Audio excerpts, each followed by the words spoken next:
అన్ని పదవులు చూసినవరా రే ఏం కదా మాట్లాడతావు లయ్యాష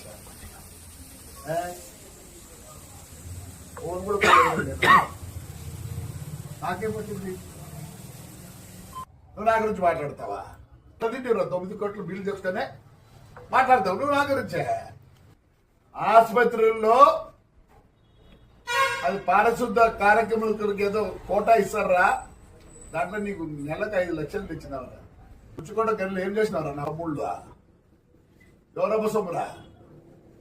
గుంతలు పెట్టి లోపలికి దూరి మా మైండ్లన్నీ కొట్టి మాది నాయుడిది కొట్టలేనువా పెద్ద పుడింగ్ ప్రెసిడెంట్ నీ హిస్టరీ అంతా చెప్తారా నీకులే నేను రికార్డు చూపిస్తా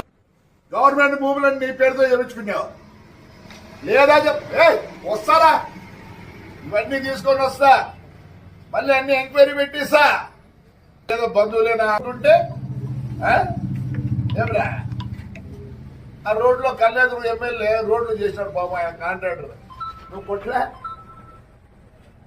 సాచాగాడు అనుకుంటాను లే ఐటీ ఇది నేను ఇప్పుడు బయటికి తీస్తా మీ పక్కన ఐటీ ఉందే ఐటీఐ వస్తా 4వ తేదీ 5వ తేదీ వచ్చి గేట్లు అన్ని బలకొడతా రికార్డు తీసుకొచ్చి బలకొడతా ఏం రారు నువ్వు కూడా మాట్లాడుతున్నావురా ఏమంటే ఆ తాడిపత్రి ఆ అనంతపురం తెలుగుదేశం వాళ్ళు ఏమో ఎందుకు ఊరుకున్నారు నాకు తెలియదు మేము కూడా ఎప్పుడు ఈ తాటాకు చెప్పులకు ఈ ఉడత ఊపులకు ఎవ్వరు భయపడము అందరికీ ఒకటే ప్రాణము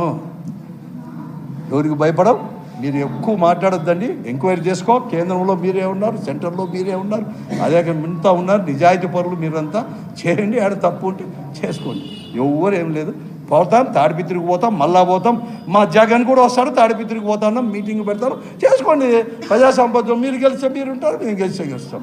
అంతేగాని ఎవ్వరేం లేదు ఈ పొద్దు ముఖ్యమంత్రిగా ఓడిపోయి రాలేదు మాకు సీట్ రాలే మీరే అయినారు కదా